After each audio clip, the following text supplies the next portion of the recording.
Γεια σας φίλοι μου, καλώς ήρθατε στο κανάλι μου για ένα ακόμα βίντεο. Όπως σας υποσχέθηκα, το βιντεάκι που είχα τραβήξει με το αυτοκίνητο και είχατε δει τα ντουμάνια πίσω, τα απίστευτα τα ντουμάνια, τα τρελά. Τελικά το πρόβλημα για τα ντουμάνια είναι αυτό εδώ το κολάρο, παιδιά. Το οποίο, όπως βλέπετε, έχει τρυπήσει.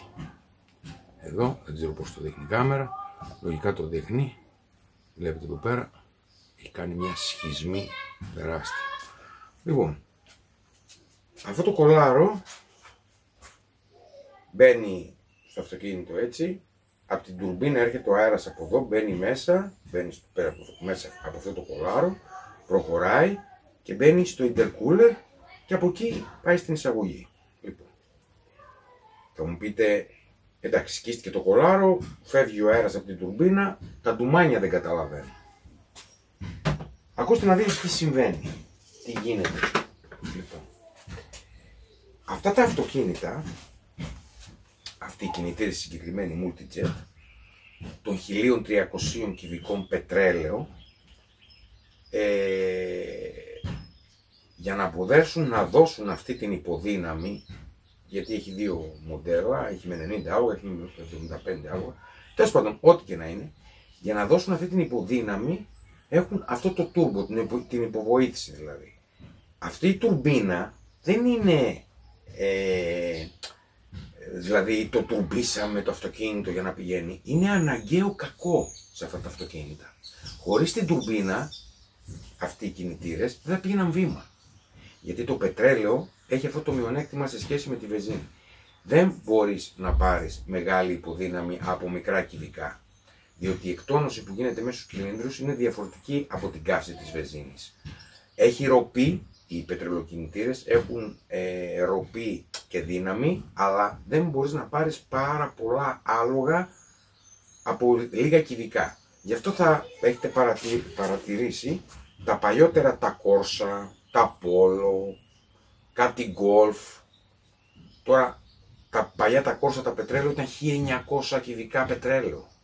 Λες τώρα ένα Corsa, ρε παιδί μου, ένα αυτοκίνητο μικρό, ας πούμε. Το Corsa δεν είναι το μεγάλο μοντέλο της εταιρείας, ας πούμε, η ναυαρχίδα, είναι το πιο μικρό μοντέλο. Όπως και στα Volkswagen το Polo, όπως και σε άλλα αυτοκίνητα, τέλος πάντων, υπάρχουν σε όλα τα αυτοκίνητα ένα μικρό μοντέλο, υπάρχουν και τα πιο μεγάλα μοντέλα.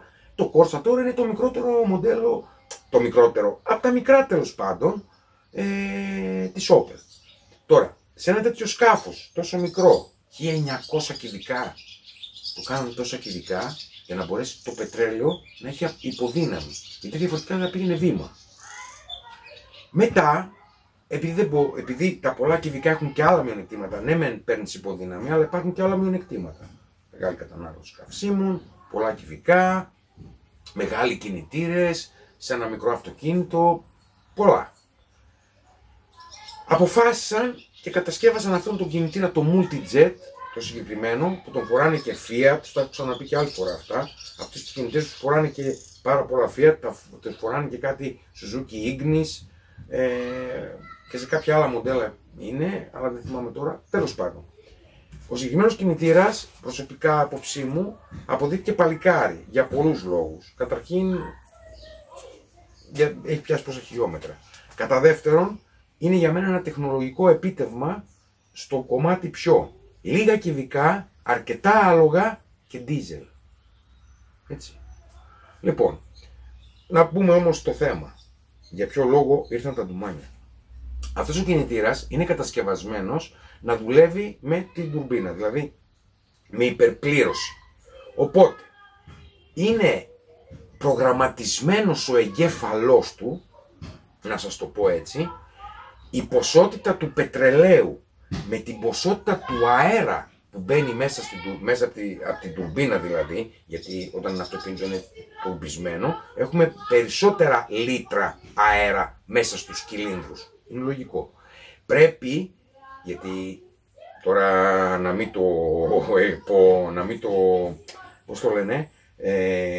μην το αναλύσω πλήρως εντελώς, πρέπει να γνωρίζετε ότι στους κινητήρες βενζίνης είναι, πετρελαίου είναι, τέλος πάντων ό,τι είναι, πρέπει να υπάρχει μια αναλογία καυσίμου, μείγμα δηλαδή αέρα και καυσίμου, είτε είναι πετρέλαιο είτε είναι βενζίνη. Υπάρχει αναλογία. Δεν πετάμε μέσα τέρμα βενζίνη και τέρμα αέρα και ό,τι να είναι πράγματα. Εδώ υπάρχουν αναλογίες.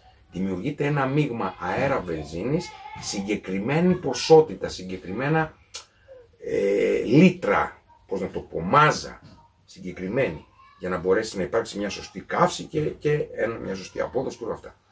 Αυτοί οι άνθρωποι έχουν προγραμματίσει αυτό τον εγκέφαλο, αυτά τα μπέκ, να ψεκάζουν μια ποσότητα πετρελαίου αντίστοιχη σε το μείγμα, τέλος πάντων αυτό. Δεν ξέρω ακριβώς τώρα να σας πω, πρέπει να ανοίξουμε να διαβάσουμε βιβλία για να σας πω τις αναλογίες ακριβώς, πόσο αέρα, πόσο πετρέλαιο, πόση ποσότητα υπάρχει κάθε φορά που το έμβολο ανεβαίνει στο άνεμο σημείο και δημιουργείται η εκτόνωση. Πώς είναι αυτή η ποσότητα, εντάξει τώρα αυτό δεν μπορώ να το ξέρω, πρέπει να ανοίξουμε να δούμε autodata και τέτοια, σίγουρα τα λέει, αλλά πρέπει να τα ψάξουμε, δεν τα γνωρίζω. Τέλος πάντων, το θέμα μας δεν είναι εκεί. Το θέμα είναι ότι υπάρχει μια ποσότητα συγκεκριμένη, η οποία ο εγκέφαλος έχει προγραμματιστεί, τα μπέκ αυτά, να ψεκάζουν μια συγκεκριμένη ποσότητα πετρελαίου για τη συγκεκριμένη ποσότητα αέρα από την τουρμπίνα που μπαίνει μέσα. Έτσι. Έχοντας τρυπήσει το κολάρο αυτό και χάνοντας αέρα από εδώ, κατά κάποιο τρόπο μετατρέπουμε αυτό το κινητήρα σε ατμοσφαιρικό, αλλά με περισσότερα πετρέλαια. Έχουμε δηλαδή ένα κινητήρα ατμοσφαιρικό με περισσότερη ποσότητα πετρελαίου. Οπότε βλέπουμε τα ντουμάνια τα μαύρα πίσω. Τα οποία ντουμάνια πίσω, αν είδατε και στην κάμερα, είναι μαύρα. Όχι άσπρα, λάδι δηλαδή ή κάτι τέτοιο. Γιατί όταν έκανα το βίντεο, μέσα στα σχόλια κάποιος συνδρομητής στο κανάλι, στα σχόλια, έγραψε αυτό το ντουμάνι είναι από την τουρμπίνα σου. Οκ. Ναι, μπορεί να είναι και από εκεί, δεν αντιλέγω. Εσύ όταν λες από την τουρμπίνα εννοείς από το αξονάκι της τουρμπίνας έχει διαρροή λαδιού η οποία περνάει μέσα στην εισαγωγή και την καίει ας πούμε και του βγάζει πίσω καυσαέριο. Δηλαδή από την τουρμπίνα, από το αξονάκι της τουρμπίνας έχουν φαγωθεί τα κουζινέτα που έχει το αξονάκι της τουρμπίνας και από εκεί, γιατί εκεί που δουλεύει το αξονάκι της τουρμπίνας, τα είχαμε ξαναπεί για τουρμπίνες, αλλά θα τα πω και μια φορά ακόμα. Εκεί που είναι το αξονάκι της τουρμπίνας, από τη μια μπαίνει λάδι και από την άλλη πάει στο κάρτερ μετά, από την Αγγλία. Εκεί πέρα μέσα αυτό το πράγμα λιπαίνεται. Εάν αυτό πάρει κενά, έτσι, και χαλάσουν τα στεγανά του, γιατί έχει κάτι στεγανά, το λάδι που μπαίνει στο αξονάκι περνάει στη φτερωτή της εξάτμισης, είτε πάει στη φτερωτή της εξάτμισης δηλαδή στην τουρμπίνα, γιατί η τουρμπίνα έχει μια φτερωτή από την εξάτμιση και μια φτερωτή που φυσάει τον αέρα μέσα. Είτε πάει στη φτερωτή της εξάτμισης, είτε πάει στη φτερωτή την άλλη, το ίδιο και αυτό είναι έτσι. Γιατί στη φτερωτή την άλλη θα μπει μες στον κινητήρα, θα τον κάψει το λάδι και θα το βγάλει έξω μαυρίλα. Αν πάει στη φτερωτή της εξάτμισης, θα το βγάλει απευθείας έξω μαυρίλα. Βέβαια θα μου πείτε στην εξάτμιση, λόγω της υψηλής θερμοκρασίας πρέπει να εξατμίζεται το λάδι εκεί στο χώρο πριν προλάβει να πάει στην εξάτμιση, αλλά τέλος πάντων, οκ. Ενώ μέσα στη μηχανή καίγεται το λάδι και η υπομορφή ντουμανιού καπνού βγαίνει έξω. Τέλος πάντων, πολλά είναι τα σενάρια που μπορείτε να μου πείτε. Αλλά στην προκειμένη περίπτωση σε εμάς δεν συμβαίνει κάτι τέτοιο. Γιατί, πρώτον, επειδή παρακολουθώ το δίκτυο του λαδιού, δεν συμπληρώνω λάδια ή να μου καίει λάδια ή κάτι τέτοιο. Δεύτερον, θα είχε πάρα πολύ λάδι γενικώς από τριγύρω και παρατριγύρω και στα κολάρα και στα όλα αυτά εδώ πέρα. Βλέπετε δεν υπάρχει κάτι τέτοιο. Τρίτον, επειδή θα έκαιγε λάδι τέτοια ποσότητα να βγάζει τέτοιο ντουμάνι τόσο έντονο, δεν θα πήγαινε και σαν αυτοκίνητο καλά. Εγώ είχα ντουμάνια, αλλά στον δρόμο το αμάξι πήγαινε μια χαρά από θέμα απόδοσης. Λόγω των πολλών πετρελαίων, γι' αυτό πήγαινε. Τέλος πάντων, παρένθεση ήταν αυτό. Απόδοση υπήρχε. Δεν ήταν να πεις δεν πάει.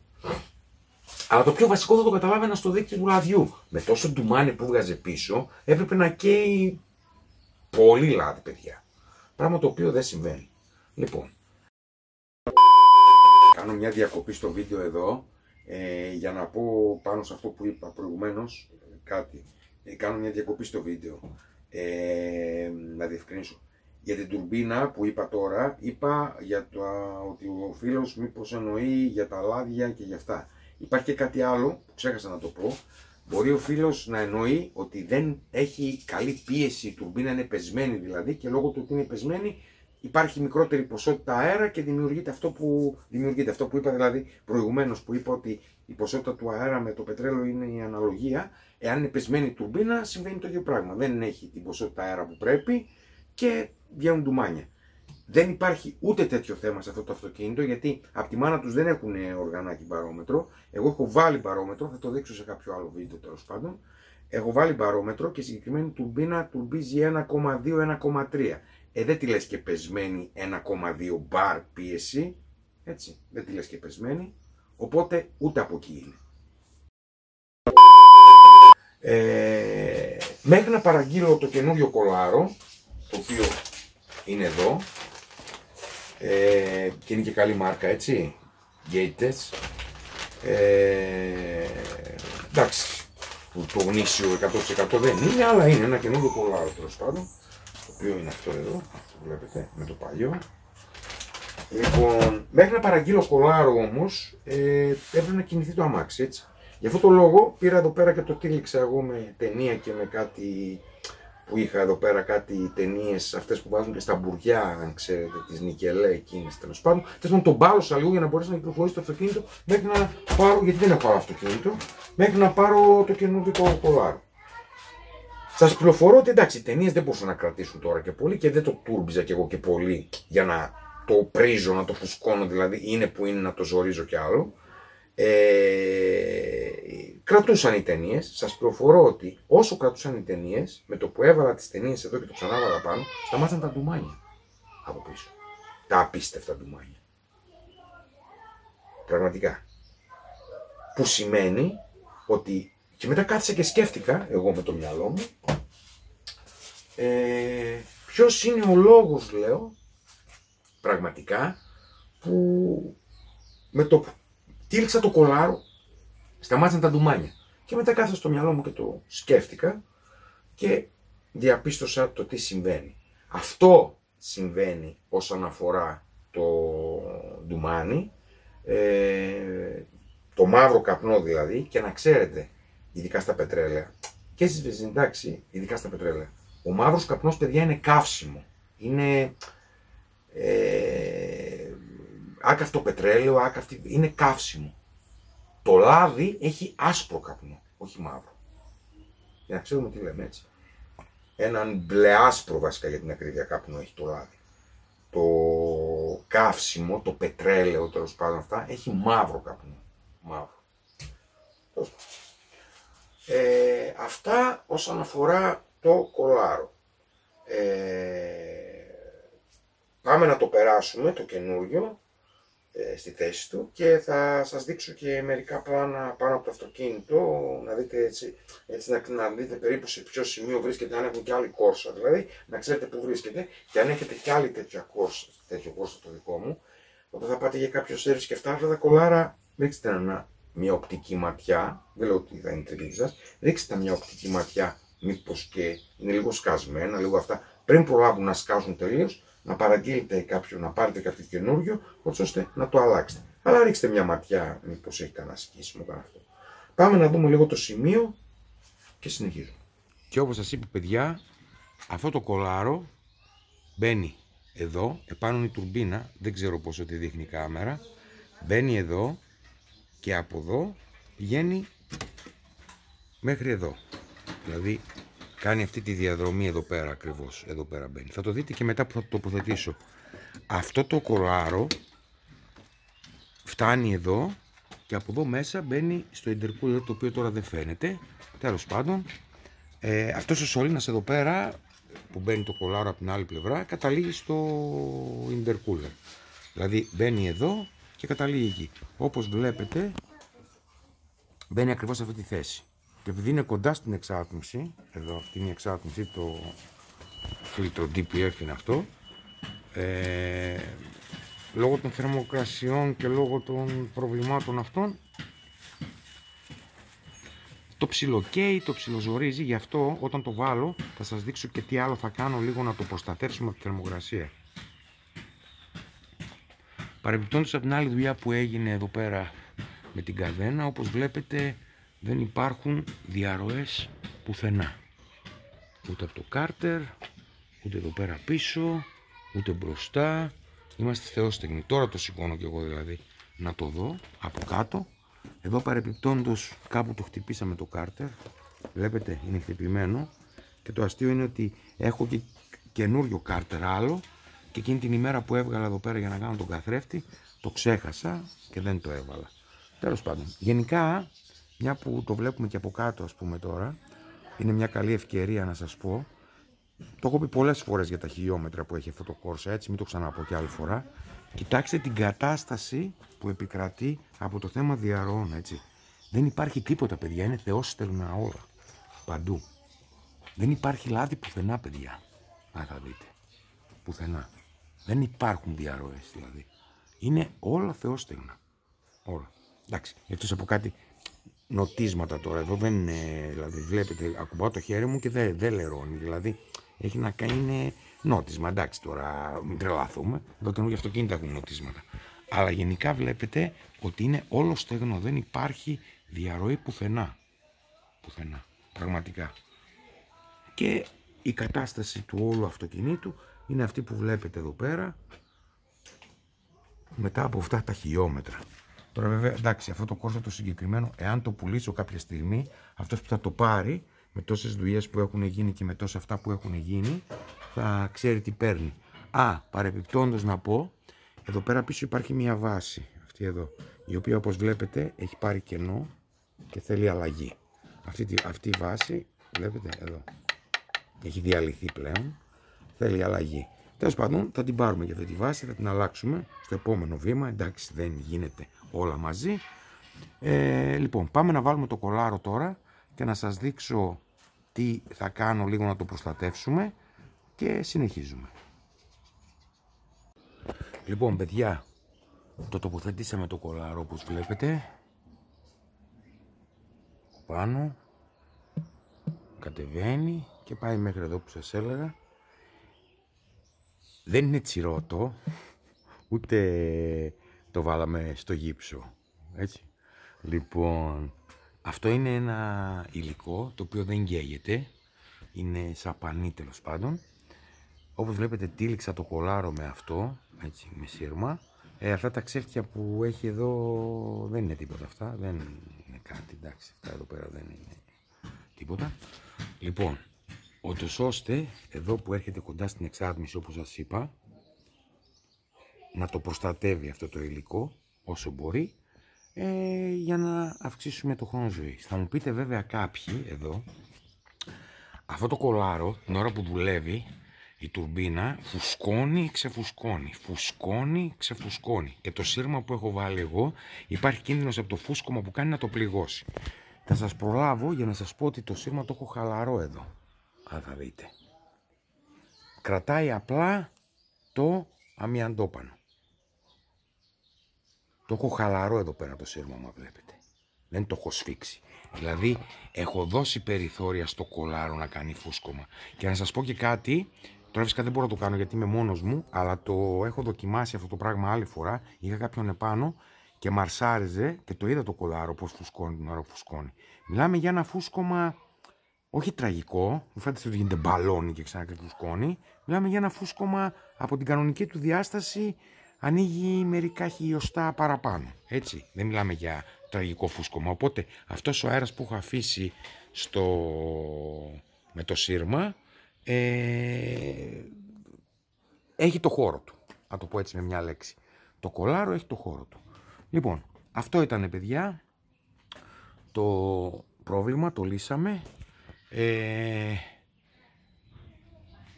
Και από εδώ το βλέπετε, όσο μπορώ να σας το δείξω. Κάποιο άλλο κολάρο, τα έχω δει τα υπόλοιπα κολάρα. Εδώ όπως βλέπετε δεν έχουν κάτι. Και τα άλλα που ανεβαίνουν πάνω φαίνονται όλα κανονικά. Δεν βλέπω να έχουμε κάποιο θέμα. Και το άλλο που ανεβαίνει από εκεί είναι κανονικά. Δεν ξέρω τώρα κατά πόσο φαίνονται. Φαίνονται και καλά. Η τουρμπίνα είναι εκεί πέρα μέσα, είναι από την κάτω την πλευρά τη βλέπουμε.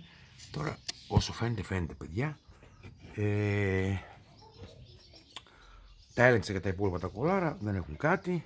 Και από εδώ, αυτό που πάει μέσα στο intercooler από εδώ το βλέπετε, είναι καλό. Γενικά δεν βλέπω κάτι άλλο. Αυτά. Πάμε να πω και 2 λόγια ακόμα που ήθελα να σας πω και τα λέμε. Λοιπόν παιδιά, αυτό ήταν το βίντεο για σήμερα. Ελπίζω να σας άρεσε. Σας είπα ότι τώρα από εδώ και πέρα κάθε Σαββατοκύριακο θα ανεβάζω βίντεο, γιατί έχω και άλλα πράγματα να σας δείξω και άλλα project γενικά, τα οποία θα τα δείτε στην πορεία. Ήθελα να πω σαν επίλογο ότι γενικά, δηλαδή, επειδή μου λέτε και στα σχόλια και σε αυτά, όπως τα είδατε στο σορτάκι που ανέβασα, αύριο έχω σκοπό, απόγευμα βέβαια, όχι πρωί, μεσημέρι απόγευμα, έτσι χοντρικά. Και όταν λέω αύριο, εννοώ αύριο που είναι Κυριακή, 1η Ιουνίου, σκέφτομαι να κάνω ένα live, έτσι. Να μιλάμε, να τα πούμε λιγάκι, ας πούμε, να μου γράφετε σχόλια και να σας απαντάω. Γιατί παρατηρώ ότι πάρα πολλοί ρωτάτε πράγματα. Εγώ βλέπω τα μηνύματα βέβαια, αλλά δεν μπορώ να απαντάω την ίδια μέρα, περνάνε κάποιες μέρες. Αλλά γενικά, άλλο θέλω να πω, δεν είναι θέμα της καθυστέρησης των απαντήσεων. Όπως θα έχετε δει, απαντάω σε όλα τα μηνύματα. Σε όλα τα μηνύματα έχω απαντήσει. Το θέμα είναι ότι βλέπω ότι υπάρχει μεγάλο ενδιαφέρον από πολλούς. Ρωτάτε πράγματα, τέλος πάντων, μου κάνετε συνέχεια διάφορες ερωτήσεις. Μου έχουν στείλει και email πολλά παιδιά. Κάποιοι μου έχουν πει και πού είμαι για να κάνουμε δουλειά και τέτοια. Για δουλειά, παιδιά, σας έχω πει, το έχω πει από την αρχή δηλαδή αυτού του καναλιού. Εδώ εγώ δεν είμαι συνεργή αυτοκινήτων και δεν είμαι ερασιτέχνης μηχανικός. Είμαι μηχανικός αυτοκινήτων στο επάγγελμα. Κανονικά, γιατί κάποιοι μου το γράψανε και αυτό. Δεν είμαι ερασιτέχνης και έχω στο σπίτι μου εργαλεία και μια ράμπα και κάνω δουλειές. Είμαι μηχανικός αυτοκινήτων στο επάγγελμα. Κανονικά, έχω τελειώσει σχολή, έχω δουλέψει 10 χρόνια στα συνεργεία έξω, τώρα βέβαια είμαι σε έναν άλλο χώρο τέλος πάντων, πάλι με τεχνική δουλειά είμαι, αλλά δεν είμαι ερασιτέχνης που απλά γνωρίζει και καταπιάνεται, τα ξεκαθαρίζουμε αυτά. Είμαι μηχανικός αυτοκινήτων στο επάγγελμα, αυτό είναι το επάγγελμά μου, αυτή είναι η δουλειά μου. Απλά δεν είναι δυνατόν εγώ να πάω το δικό μου αυτοκίνητο σε συνεργείο αυτοκίνητο να το φτιάξω. Έτσι. Όχι ότι έχω κάτι με το υπόλοιπο συνάφι, αλλά δεν θα το κάνω εγώ αυτό το πράγμα. Δεν το κάνω. Έτσι. Είναι και λογικό. Τα αμάξι το δικό μου και οτιδήποτε είναι στα χέρια τα δικά μου, θέλω να το κάνω εγώ. Απλά επειδή μου αρέσει αυτό που κάνω και έχω πάρα πολύ αγάπη με αυτή τη δουλειά, γι' αυτό το λόγο και γνωρίζω αρκετά πράγματα, μου αρέσει να μοιράζομαι αυτά τα πράγματα και με εσάς και να, όσο μπορώ ρε παιδί μου, να βοηθήσω και να δώσω ιδέες και γνώμες σε οτιδήποτε τέλος πάντων θέλει ο καθένας. Γι' αυτό και σας έχω πει, απαντάω σε όλα τα σχόλια, όλες τις φορές. Ο λόγος είναι αυτός, ξεκάθαρα. Αλλά δεν κάνω δουλειές, δηλαδή, δεν θα μπω τώρα εγώ στη διαδικασία να κάθομαι εδώ πέρα να κάνω δουλειές και αυτά. Εγώ αν το έκανα αυτό τώρα εδώ πέρα θα είχαμε κάνει ουρές. Δεν το κάνω, δεν θέλω να το κάνω συγκεκριμένα. Θέλω απλά να κάνω δουλειές στο δικό μου το αυτοκίνητο και άντε σε κανένα 2-3 αυτοκίνητα συγγενικών ανθρώπων. Τα αυτοκίνητα που βλέπετε, το Άστρα εκείνο και το άλλο το Άστρα, είναι συγγενικών ανθρώπων. Είναι ξαδέρφια μου, αδέρφια μου, είναι τέτοιοι άνθρωποι δηλαδή. Δεν έχω πιάσει κανένας ξένο το αυτοκίνητο να κάνω δουλειά. Και όταν έκανα, υπάρχει ένα βιντεάκι που έχω κάνει έναν ημάντα χρονισμού σε ένα Fiat Punto, που είναι ενός φίλου. Αν είδατε, πήγα στο χώρο του και έγινε η δουλειά. Δεν το έφερα το αυτοκίνητο να κάνω δουλειά εδώ. Πήγα στο χώρο του και την έκανα τη δουλειά αυτή. Έτσι, για να ξέρουμε τι λέμε. Τώρα, ο συγκεκριμένος είναι πολύ φίλος, πήγα. Τώρα, όλοι εσείς, φανταστείτε τώρα εγώ να ξεκινήσω και να πηγαίνω στο καθενός στο σπίτι, ας πούμε, και να κάνω τα αυτοκίνητα. Εντάξει. Πολλοί θα πείτε, θα είχα γίνει εκατομμυριούχος. Δεν είναι έτσι τα πράγματα, παιδιά. Υπάρχουν και άλλοι εκεί έξω, εξίσου καλοί με μένα, ίσως και καλύτεροι από μένα. Δεν είναι έτσι τα πράγματα. Εντάξει. Εγώ είμαι αυτός που είμαι, κάνω τι κάνω, το επίπεδό μου είναι εδώ, είναι στο πάτωμα, είναι πιο κάτω από το πάτωμα. Δεν το ξέρω και δεν το κρίνω εγώ, έτσι. Δεν κρίνω εγώ αν είμαι καλός μηχανικός στο ταβάνι ή άμα είμαι στο πάτωμα. Αυτό το πράγμα δεν θα το κρίνω εγώ. Εγώ ξέρω, γνωρίζω 5-10 πράγματα, κάνω κάποιες δουλειές, έχουμε και σκυλιά, γαυγίζουν. Ήθελα να σου το πω και στο προηγούμενο βίντεο, πυροβολισμούς ακούσατε, της περιοχής, λόγω της περιοχής που είμαστε εδώ, γιατί είμαστε και στην εξοχή. Ακούγονται διάφορα από πίσω, τέλος πάντων. Και θέλω να ξέρετε, ας πούμε, ότι εγώ αυτό το πράγμα το κάνω καθαρά και μόνο γιατί μου αρέσει και θέλω να δείχνω πράγματα. Τόσο είναι ο λόγος ξεκάθαρα. Λοιπόν, αυτό ήταν το βίντεο, ελπίζω να σας άρεσε. Τα λέμε στο επόμενο βίντεο και τα λέμε αύριο στο live. Σας περιμένω, όσο περισσότεροι μπείτε, τόσο θα χαρώ πραγματικά. Να σας απαντήσω σε ό,τι θέλετε και ό,τι ρωτήσετε. Τέλος πάντων, να γίνει μία κουβέντα δεν μπορεί να γίνει, γιατί στα live εγώ μιλάω, εσείς θα γράφετε στα σχόλια. Αλλά τέλος πάντων θα υπάρξει μια επικοινωνία. Θα απαντηθούν αρκετά και επειδή θα είναι live, όποιος γράφει τι γράφει θα απαντιέται την ίδια στιγμή. Οπότε σας περιμένω αύριο κατά το μεσημέρι απόγευμα, να μην πω τώρα ώρα και πέσουμε έξω, κατά μεσημέρι απόγευμα τα λέμε αύριο στο live. Ευχαριστώ πολύ και τα λέμε.